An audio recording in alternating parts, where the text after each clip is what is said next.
Welcome back to the Mining Pod. On today's show, we're joined by Charlie and Matt for our first episode of 2024. And similar to the mining rewind that we did with Parker Merritt of Coinmetrics, we're going to do it for Ordinals in 2023. Charlie has been one of the core Ordinals contributors, if you will. So we go back from the beginning of December 2022 through the present to understand what's been happening with Ordinals. If you are just lost on what's been happening, this is a great recap. In an hour, you can get caught up with all the history and all the intrigue and all the important stories for Ordinals, which are quickly becoming one of the most important storylines for Bitcoin mining. So stick around for this episode if you need a really good recap of what's been happening in the important conversations in Ordinals. It's a new year, so we have new sponsors. We want to thank Foreman Mining for being the lead sponsor for the show. We'll hear an ad read from them later in the episode. We also want to thank Gator Mining, Upstream Data, and the Miner Mag for being sponsors as well. You'll hear from them in just a moment.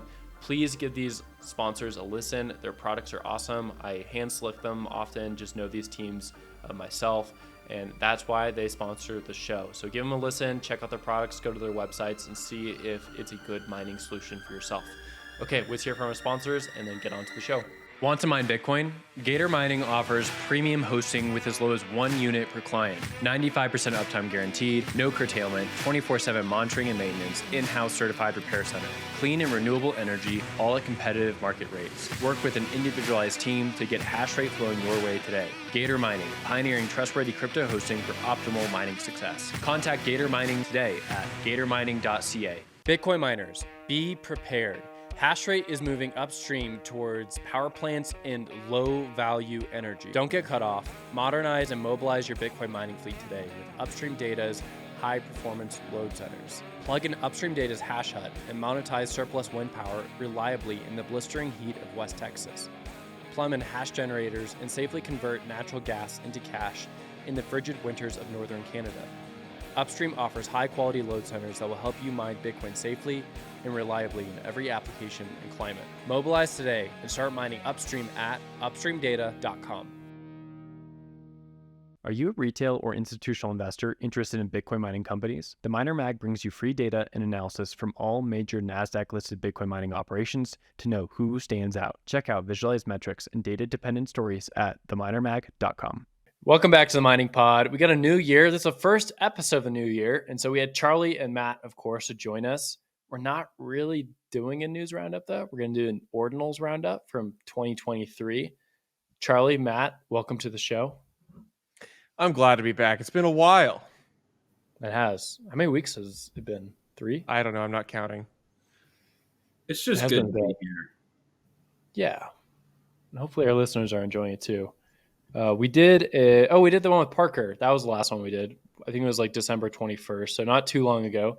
Make sure you go back and watch that one. That was best. That was the roundup of the last year. This is a roundup of Ordinals.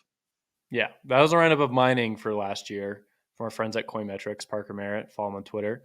This will be a roundup of Ordinals from the last year.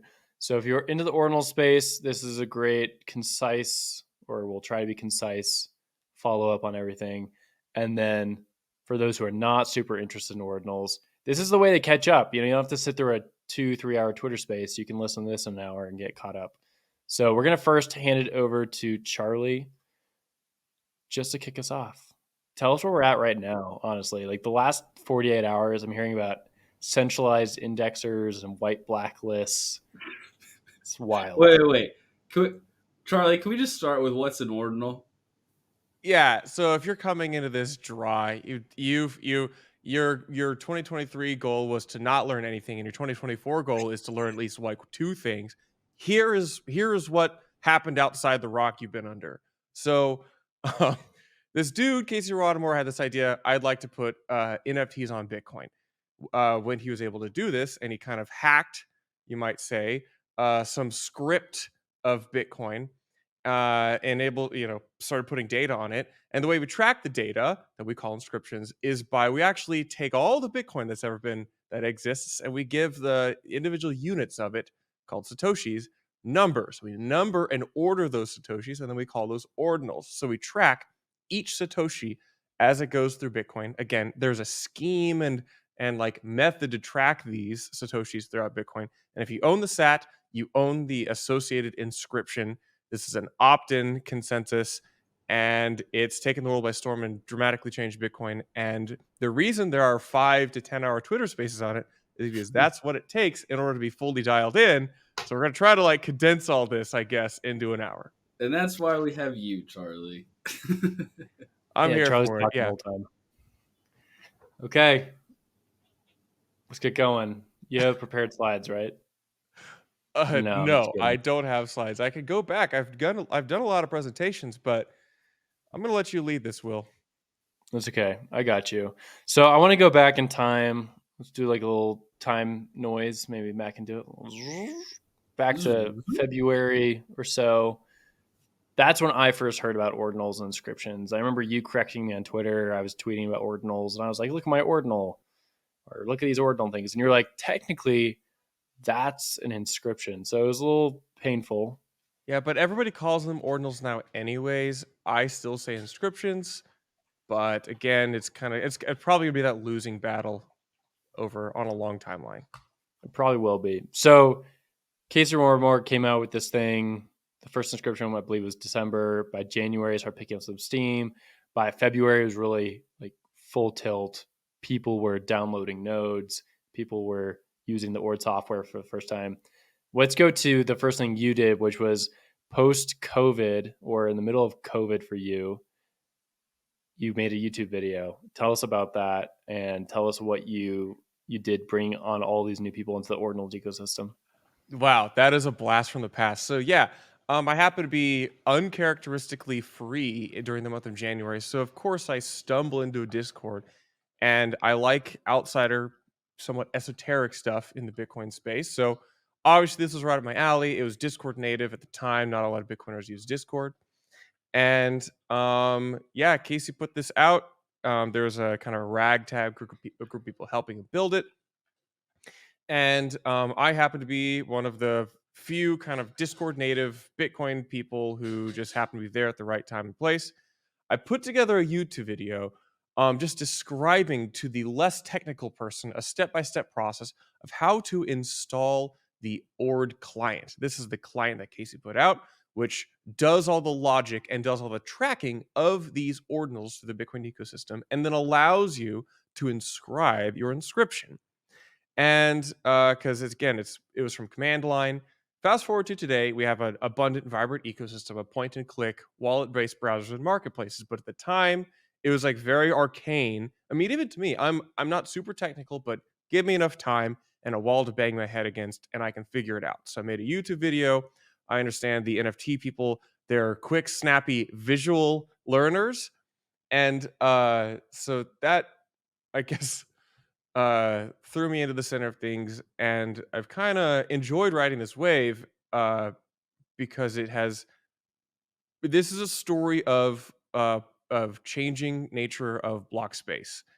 That is one of the most fascinating conversations, and now the NFT people have kind of taken over the narrative, which is great, but there are multiple narratives, I think, which we will see spawned this year about other uses of what's called the inscription envelope, the little way you package the JPEG onto Bitcoin. You can package other things, any type of data. And so I think that's where this particular pod may really shine as we look at the data side. This is where Matthew, who's never really been a JPEG guy, can really shine on the block space analytics. So I'm really excited for this next year. I will be happy to track the ordinals front with data throughout the news roundups of the year. I think, okay, I'm not necessarily an ordinals junkie, right? I love talking to Charlie because he's really got all the answers on this front.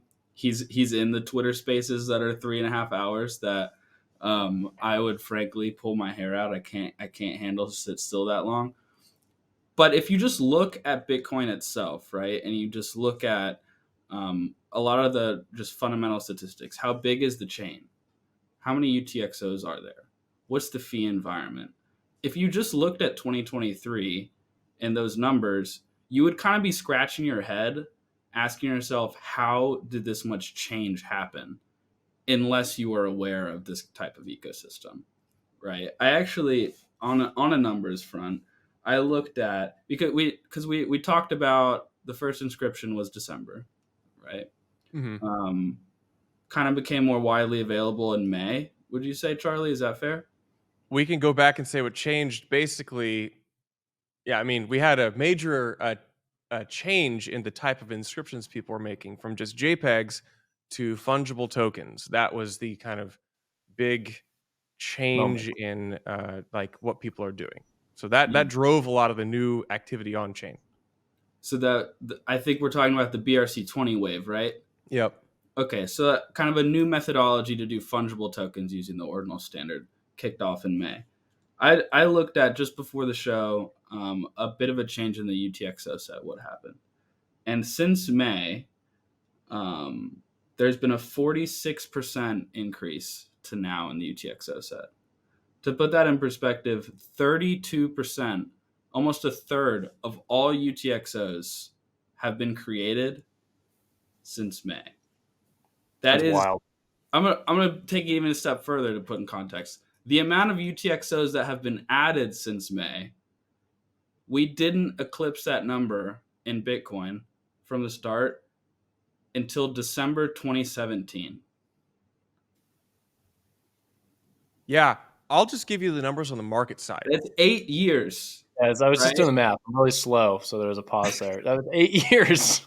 8 eight years. years, 8 years of Bitcoin, right? And this, to be fair, this isn't all BRC20s. It's right. People create UTXOs for a number of reasons. They also consolidate UTXOs. There are a number of different things that impact the UTXO set. But there is a clear BRC20s got released and stepwise change in the amount of UTXOs being added to the UTXO set. I love this because you can be Matt and you can not really be looking in the Ordinals ecosystem and you can see that something has happened. You can see that that something is very different on chain and you can see that it appears to have staying power. In fact, you could just be looking at your own node and never have logged onto Twitter and be like flabbergasted by what's happening. And it's interesting because we're seeing that what's happening on chain is reflecting in culture as well because we've had several narrative violations about what Bitcoin is or isn't, and several you could say them innovations or threat vectors or just new ideas which have just come into Bitcoin, and this seems to be a sustained dominant trend. And I think one of the first things I said on this pod, and I say this a lot of places, like we thought we couldn't put finger quotes NFTs on Bitcoin. This was universally accepted, and here we are, not even a year later, and that's all we talk about. So then the question is, what else can we not do? Could we not do on Bitcoin? Because we are seeing little inklings of that with BitVM and other.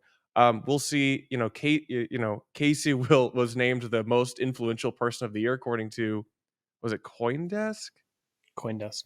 Yeah, CoinDesk. I mean, influential person in crypto, which I think may actually be the case. I mean, because a lot of the things which have happened are downstream or adjacent, kind of in the flow of things. So, yeah, I don't know if you want to keep going through the history and play by play of what the year looked like, Will.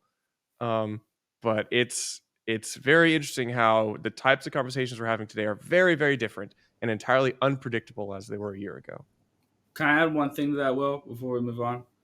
Because what's fascinating to Always. me as someone that's not necessarily entrenched in the ordinals ecosystem is that there are there is a major change in the conversations that are being had in the Bitcoin community in general now, right? And what I mean by that is that the ordinals ecosystem is almost a new faction of the community. Bitcoin is a decentralized space, right? In a number of ways, but very much so on a social and kind of belief way, right? There are people that are very rooted in some of the cryptography aspects of the space in which it began in the cypherpunk mailing list, right? But there are people that, because they feel so strongly about Bitcoin's properties, its potential, what it can do, they attach their own beliefs onto the system. And nowadays, we have people that strongly believe in what the ordinals community are doing. We have new projects and new kind of soft fork proposals in the vein of things like CTV and things like people like talking about OpVault and BitVM and Fedimint and right, what are we going to do with Lightning? And so there are people coming from this.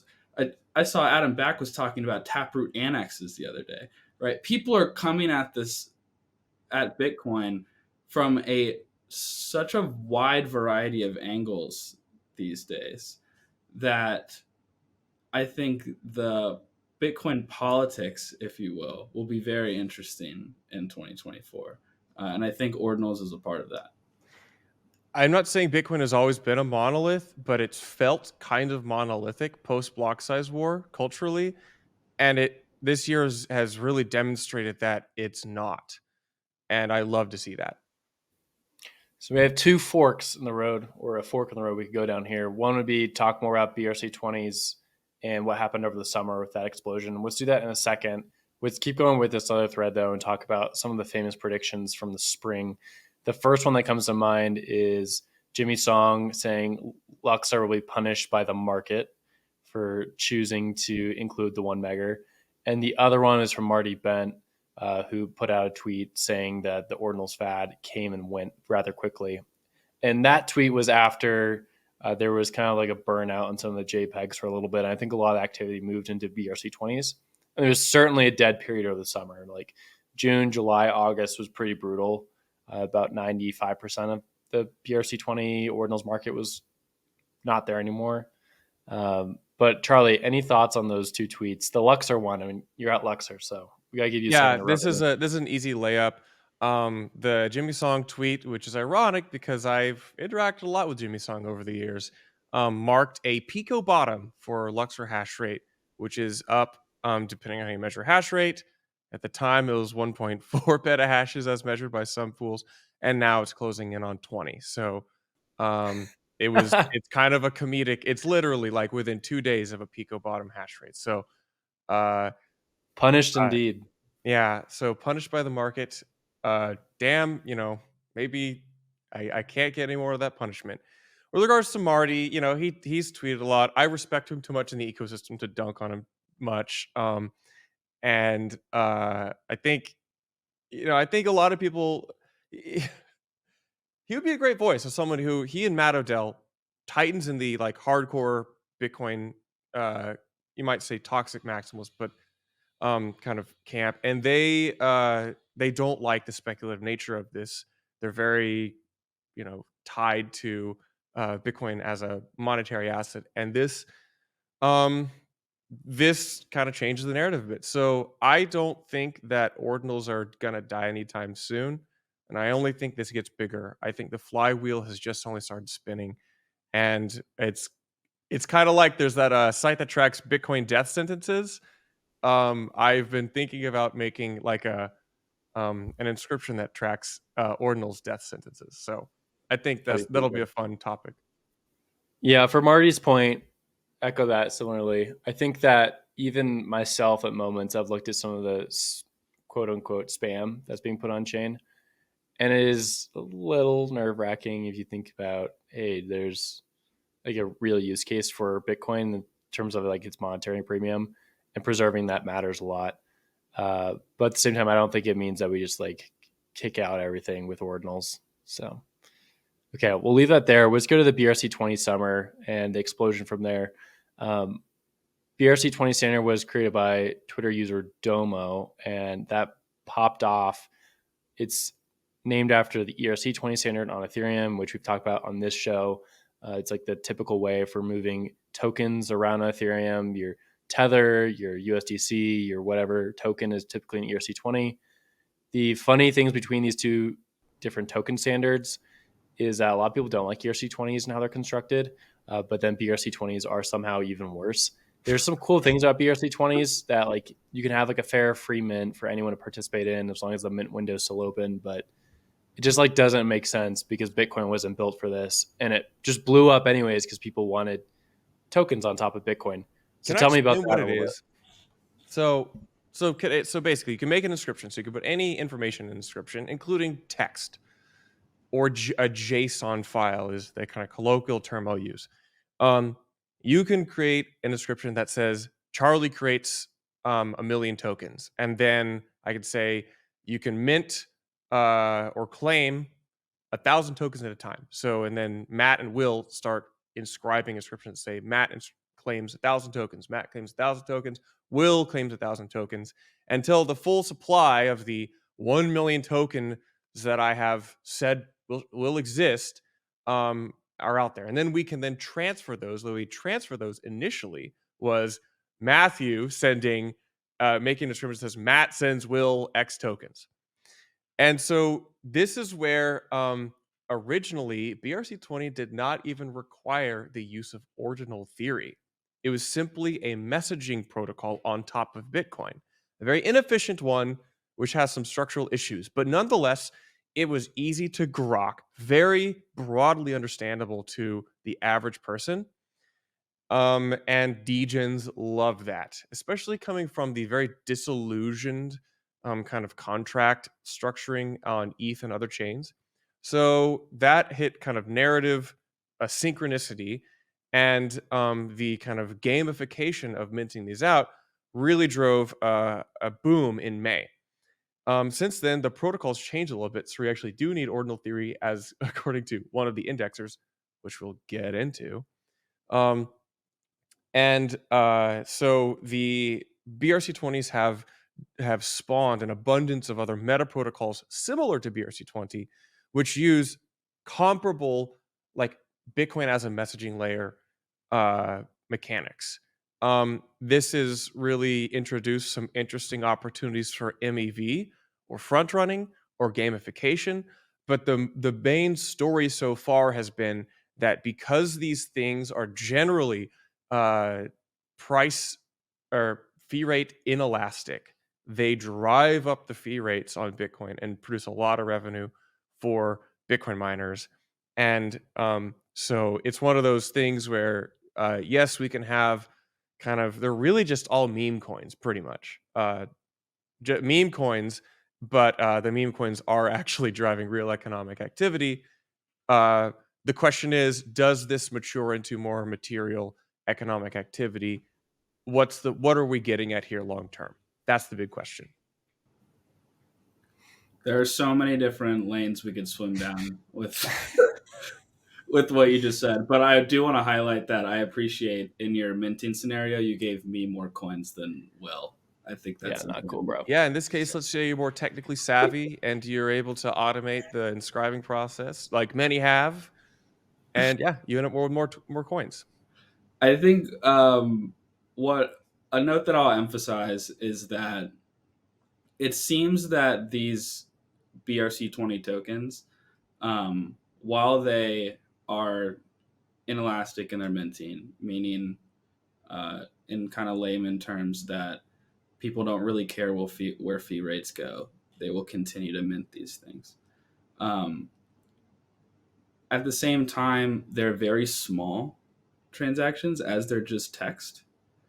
And so the amount of transactions that are fitting in a block, generally speaking, has gone up pretty significantly. And as well, these types of transactions are sort of,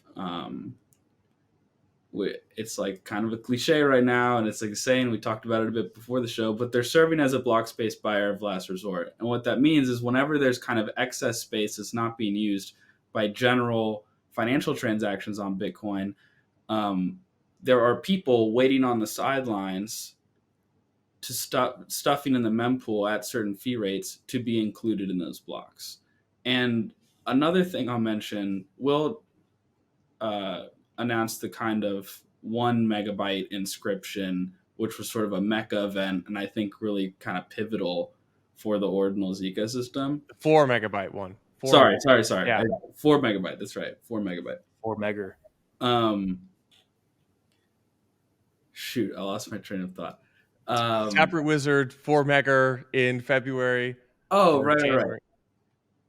It really started, I feel like, the conversation which got into MEV quite a bit about changing block construction.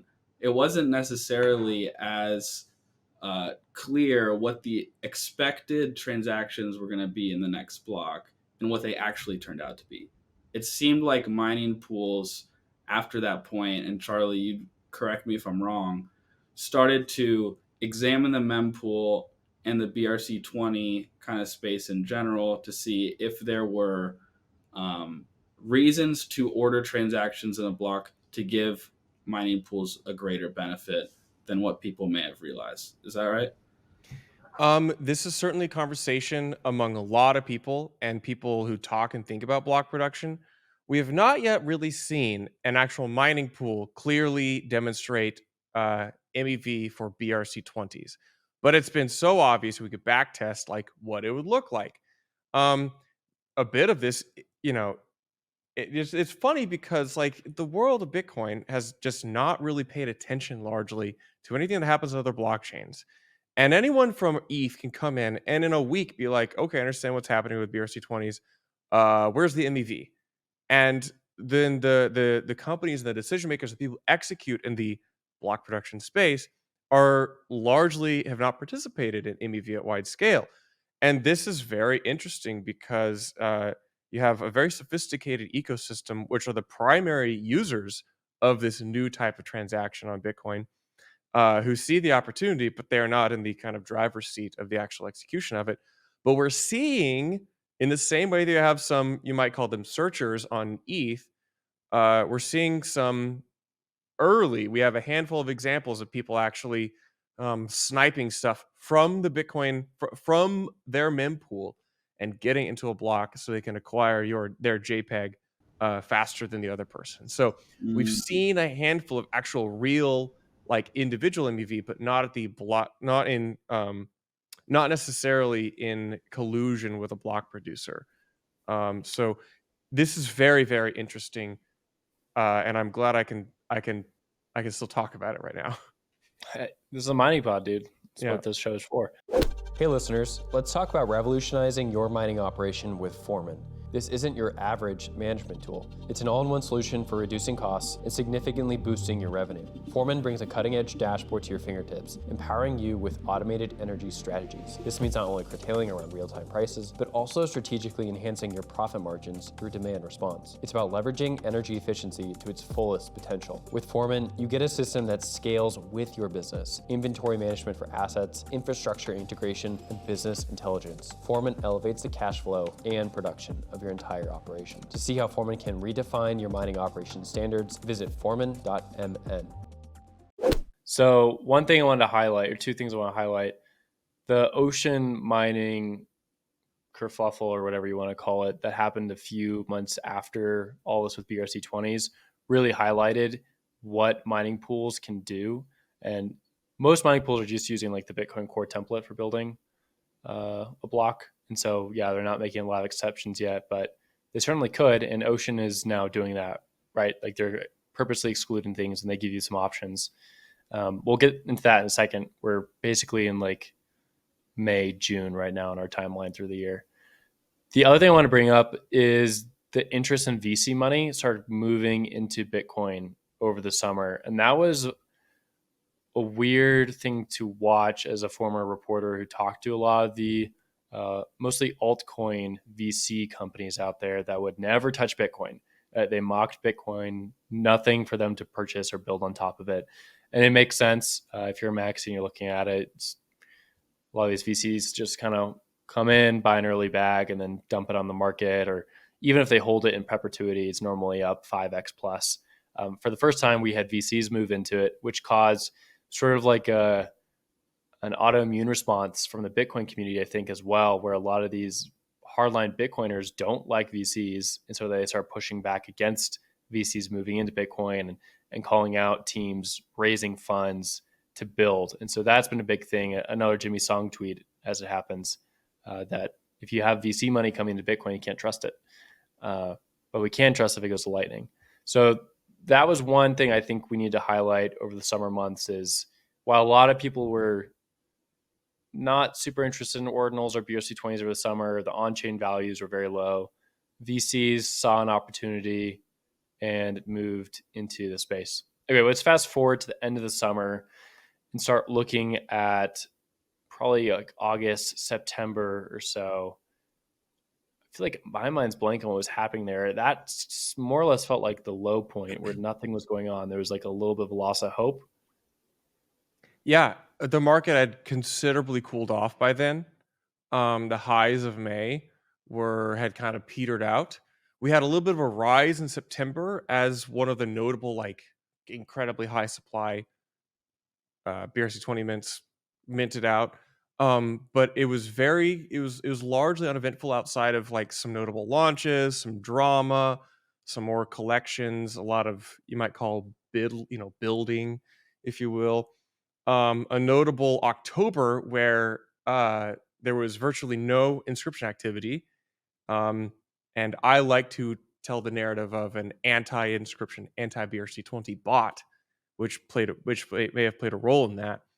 And then the bot was turned off. Energy re-entered the market. Coincidentally, causation, I don't know. November was a absolute wildfire leading into December for activity, fees, everything. And so we saw the metrics across the board skyrocket again. There's probably a few cycles. There's a February, March cycle, the May cycle, and then the November to December cycle. And the November to December cycle was everywhere you go. Trading volume on these marketplaces skyrocketing. Inscription activity skyrocketing. BRC20 and BRC20-like meta protocol Cambrian explosion of these things. The floor price of these collections, which is the lowest price of any of the asset in the collection, floor price is skyrocketing, and massive interest from Asia, particularly China. That is a narrative that we will probably struggle to cover given the geographic arbitrage, but the absolute insanity and mania that is happening in China right now for these type of assets is mind-blowing. So you've had some of the large conferences in, say, Taipei and Singapore for the new Ordinals, center of gravity. And that brings us to today.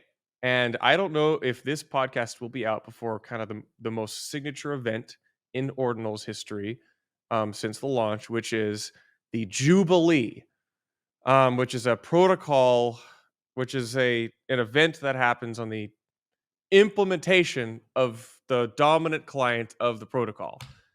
I could get into it, but basically a bunch of inscriptions are going to be recognized for the first time ever, and it has wide-sweeping implications.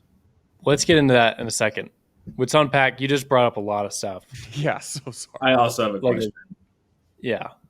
Matt, do you want to go first, and then I'll... I'm on the edge of my seat now about this Jubilee thing. The Jubilee. We need another hour.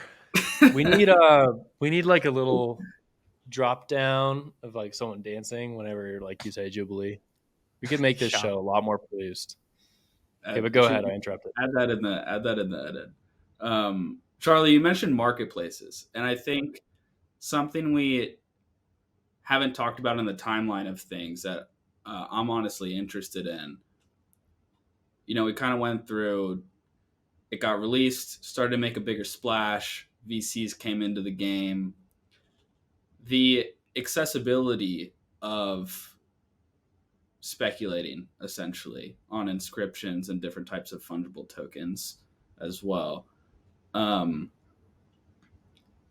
You talked about how initially you kind of did kind of a command prompt demo of how to do this stuff in general. But I recall, kind of a sweeping moment, Magic Eden integrated ordinal-based assets. I know there was a listing on OKX, right? If I recall correctly, a major Solana wallet, Phantom, which, by the way, not just Ordinals, Bitcoin in general, which is interesting, impact overall of this type of stuff. The demand made enough of a splash to where there were different types of infrastructural pieces that have popped up throughout the year, and curious the timeline of those and kind of the impact you think.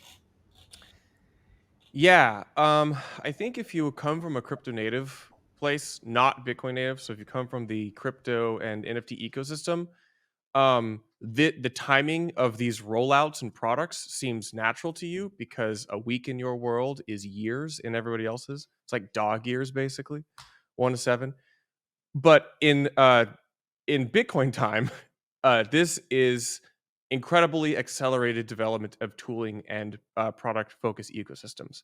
So specifically, the way you trade these ordinals and the way you really, because what you're doing really is just trading Bitcoin, little bits of Bitcoin which are tracked. The way you trade these can look a bunch of different ways. You can do it off chain, you can do it through a centralized party, but the most popular way is actually using a more ancient technique on Bitcoin called the partially signed Bitcoin transaction, where instead of having where you say you have more input from the person who has the ordinal you want and input from the person who wants to buy that ordinal, and the PSBT allows one person, the two inputs, to partially sign this transaction and broadcast it together, and for the ordinal to go to the buyer and the Bitcoin to go to the seller. And then you can add other inputs and outputs to, say, if you're the marketplace, you can do a market making fee. You can construct these very interestingly, and this is fascinating because this takes what Bitcoin already had, a very tested, well understood mechanic, and it actually just leapfrogs all of the Rube Goldberg machinery that we use to create decentralized exchanges on other blockchains.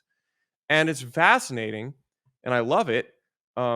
It is currently the dominant way that these things are exchanged, and it's introduced some interesting challenges and other issues, but it's I think one of the most least understood kind of narratives this year, which is using existing legacy Bitcoin tech to power more sophisticated markets. Great question. I think the fact that like Phantom, things like Unisat, Xverse, all these wallets are popping off is a big deal. I have a tweet, I think from like 2020, 2021, bemoaning the fact that Bitcoin did not have a native wallet browser or browser wallet. There wasn't really a reason to have one. I think there was some stuff at the time for like a Lightning based wallet browser, but like what were you going to do with it? Can't really Yeah, I buy mean, coffee. there's like Strike, there's like Albi, there may have Yeah. been some others, but they're Lightning focused, which makes sense. But what's funny is like one of the lead developers on Albi is now one of the dominant Ordinals folks, Danny Deasy. So this is a similar product focused development cycle that a lot of these ecosystems have, and now you have Xverse, Phantom, big OG Solana now cross chain wallet, Unisat, the winner so far of the Ordinals ecosystem. Leather, formerly Hero, a Stacks wallet. You also have Magic Eden rolling out a wallet, and I believe there are others. There's an OKX, the kind of exchange. It was like the Coinbase of Asia kind of wallet. The funny thing about wallets that I think it's overlooked is native wallets add mining revenue in forms of transaction fees because people who are purchasing on native wallets on a browser, they're not really checking too much. Like they're just kind of buying their stuff, right? They buy JPEG, they're just like, yeah, I'll buy it.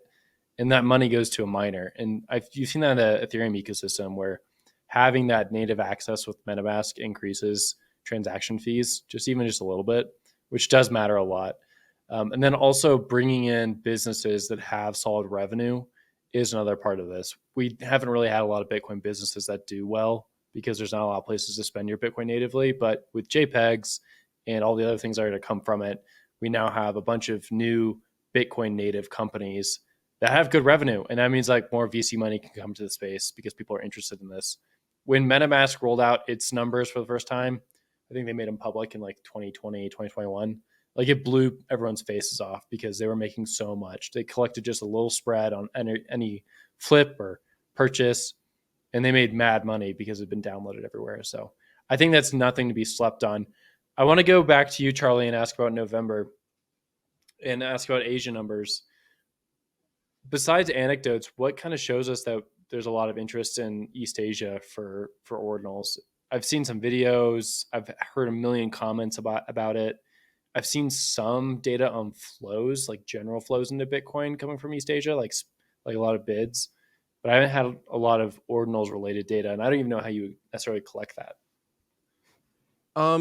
It's hard outside of looking at being a marketplace and being able to say, here's all the IP they're coming from Asia. It's hard to say, but you can basically use this kind of rule of thumb, which is if we just assume, I mean, if we look at the kind of the narrative cycles in English speaking communities around which BRC20 tickers are hot, you can see that occasionally there's one or two every week or month, but largely these are not a part of the conversation. So we can intuit that the majority of the BRC20 activity is in Asia, and so we can just kind of like look at the actual fees and activity and stuff spent, and you can even look at specifically Mandarin tickets which are in Mandarin or have attribution to Chinese like desirable mimetic Mandarin tickers, and you can look at, you can say it's substantial. I mean, just like I'm just going to pull one of the peaks here on say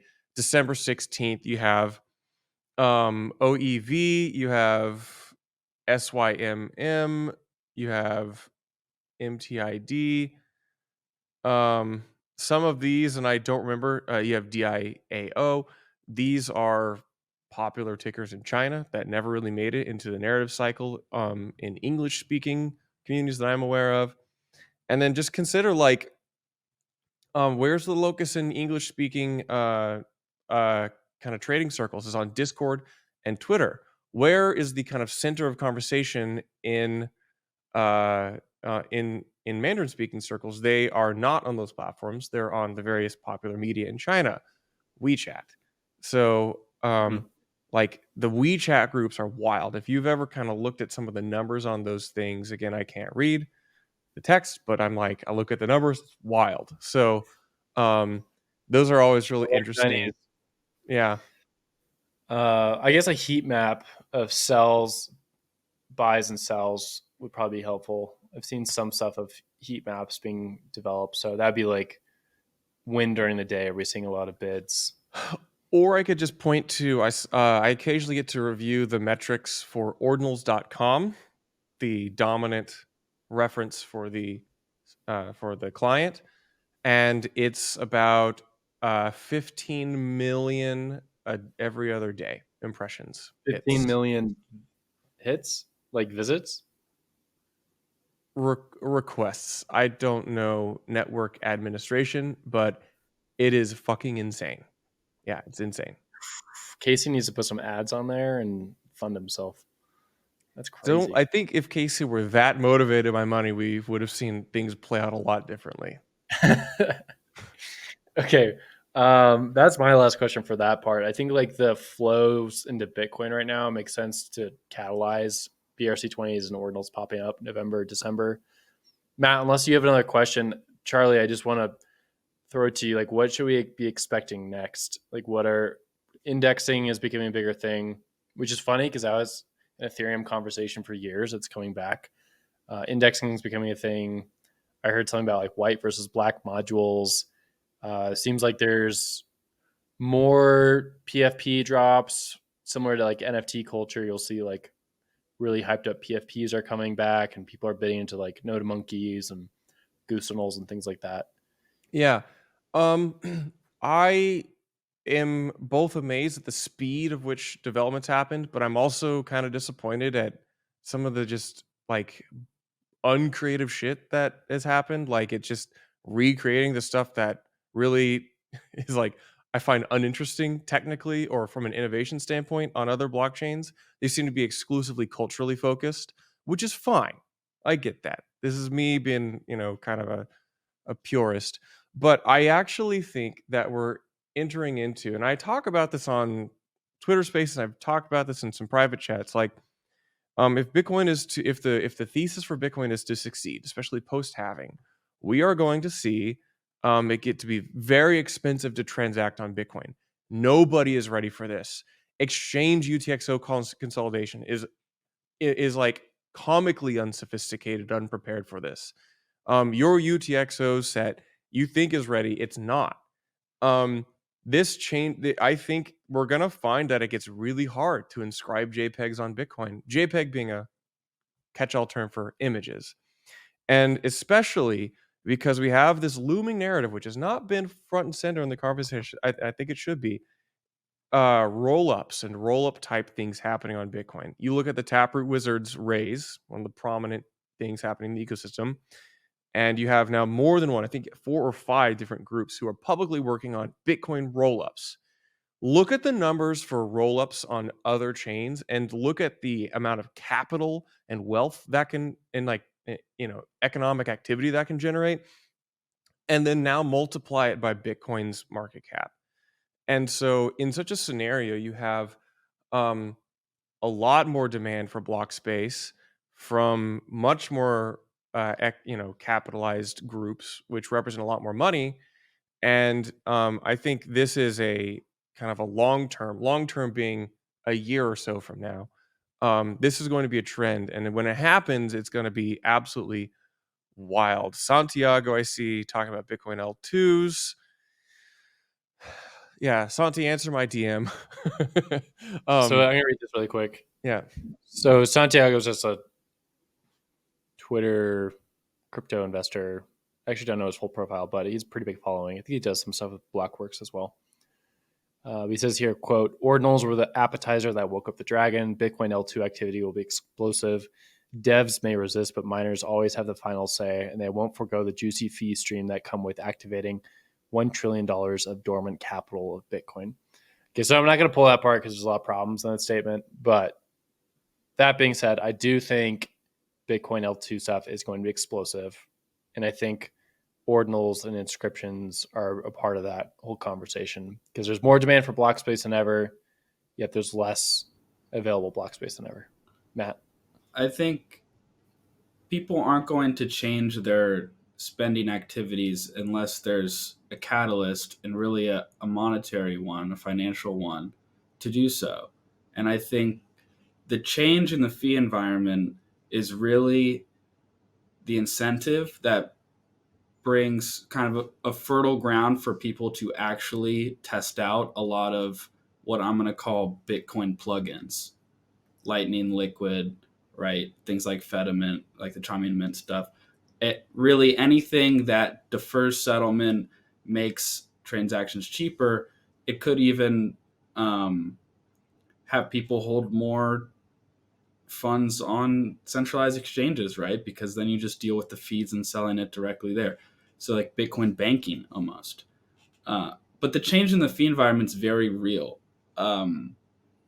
The total amount of fees in 2023 was more than the total amount of fees in 2021 in really like the peak of the bull market, right? If you think about that.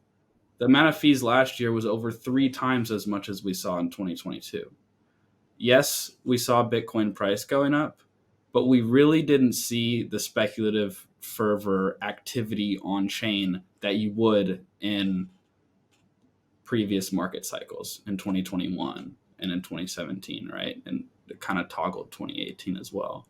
So it's going to be really interesting when we get that coupled with a lot of the ordinal type of speculation, right? Bitcoin speculation plus the speculation on JPEGs and different kinds of fungible tokens. And what Charlie was talking about before with roll-ups and different types of VC investments coming into the space, what's really happened is there's a new playground to speculate on assets, not so dissimilar to what we see in other chains like Ethereum, Solana, so on and so forth, where people are just issuing kinds of assets. Because there's proven to be that speculative demand, it's going to attract money. It's going to attract development in ways that Bitcoiners haven't necessarily been accustomed to in the past, which I think is part of the reason why you've seen an expedited amount of tools and infrastructure being built around the Ordinals ecosystem. I think it's going to be really interesting to watch. I think kind of like long term, right? You can't get rid of like a number standard that is ordinals. I think the inscription environment will change very much. I don't necessarily want to make like hard and fast predictions, but I think a lot of the minting of these BRC20 tokens, I think there will be better fungible standards on Bitcoin. Things like RGB Tarot, liquid come to mind that I think are more efficient. But I think there may always be kind of rare sats, the discernible sats on this number line that capture a lot that people want, right? And maybe some of the JPEG communities as well as kind of fewer and highly valuable aspects of the Ordinals ecosystem. And that's what I'm interested to watch, right? And the change in block production. It's I think a really interesting time, and it kind of really early in general, right? I feel like I've learned a lot in this show just from listening. Yeah, Matt's right. Like, this is a story of Bitcoin having many more people using it for a lot more things. And it's hard to make moral attributions or shouldn't we. Bitcoin, this is the catchphrase. It doesn't care. It's a neutral network. It treats people the same if you participate within Bitcoin consensus. So I think one of the other things is now a lot of Bitcoin consensus conversations back in the forefront of what we're talking about. And what's crazy is you go into the Twitter space with Ocean Mining Pool talking, and you got a bunch of cartoon avatars listening. You go into some which have historically been like Bitcoin controlled arenas, and they are half cartoon PFPs. The tip of the spear of narrative has really turned into a multi-pronged, almost like a it looks a bunch of ways, and like the conversation of what Bitcoin is happening many different places. And so I would bet 51% chance we actually decide on soft forking this year. Whoa. 6 months ago, this was like, oh, that might be possible. That's not totally out of the question, but probably not going to happen. Now I see it, and I'm like, it seems like it seems highly probable. So I would say like, I don't know like what the timeline is for these things to happen. I don't know if like we decide to do it and then we have a whole activation period or whatever. But I think like the decision, and it's at the end of the year, we're gonna know that we have decided to soft fork or not. And I would put the odds of that happening at 51%. Can I play devil's advocate? Sure. Although we can do a full hour on this, I won't. Yeah. I promise I'll keep this short. I'm just impressed. He drank the Udi juice so strongly. He's predicting a soft fork. Yeah, man. I feel like the unforeseen and really outsized impact that Ordinals has had on Bitcoin generally, we've talked about a bit throughout the show, is enough and really due to the previous two soft forks, right? This wouldn't really be happening without SegWit and Taproot. Right, Charlie? Hard to say. Probably, yeah. I mean, it's reminiscent of a lot of the Opportun stuff in the past, Yeah. but It wouldn't have happened this way. I'm confident saying it wouldn't happen the way it is without those two soft forks. And I think because it was unforeseen, the amount of research and scrutiny that the next soft fork will go through is more than the previous two. And so I think it will take longer, and that because there's more splintering factions that have opinions on how Bitcoin should change, it's harder and harder to actually form consensus around whether to activate. Is Jeremy in for more bullying? CTV gonna pass? Hey, he started talking about Bitcoin a little bit more the past few weeks. Is he back? So, you did a great pod with him a few years ago, Will, which I really enjoyed. Didn't understand it at the time. I think back to it, and I'm like, you were really. It was really cool to see you putting Jeremy on here. So, yeah, it was early. I also did not understand it. No, I think the soft fork thing is interesting. I think it's a little bit of drinking the wizard juice, so I don't actually think that's going to happen. I do think CTV or something like that is going to start getting pushed through a little stronger. And I do think that there's going to be like more maximalist grumbling against ordinals and inscriptions, but I don't think there's going to be much they can do about it. So I think at some point they're just going to have to give in. Yeah, I like it. I wish I'll be the guy Go to ahead. say 51%. That's my kind of 1%. that's my bet. My big thing was Ocean Pool will have 10% of hash rate next year. So that's my Ooh, my I'll that's say- a good controversial one. I'll play the house on that bet. I don't think it's gonna happen. I don't think that's gonna happen. That was my big prediction. I feel like we should say a soft fork and something's ordinals related is, exclusive. Like a soft fork can be completely separate from the anything in the ordinals ecosystem. People talk about censoring, filtering, and stuff like that. CTV is not that. I want to be clear for the audience. Here's a prediction, which I think it's kind of a layup, and because it contains no specifics. Block production and block producers will be viewed very, very differently a year from now than they currently do today. We kind of lump block production into the same. We say Bitcoin miners, and we don't even differentiate between hash producers and block producers. We will differentiate between those two a year from now, and it will be abundantly clear. And I think we'll see a lot of interesting diversity within the block producer landscape. Looking forward I'll close to out on this pod. Wait, go ahead, Matt. So I look forward to following that development on this podcast. One of the only places you'll find it. Ordinal Hub, YouTube. You can also go check out Charlie's stuff there. Follow that along.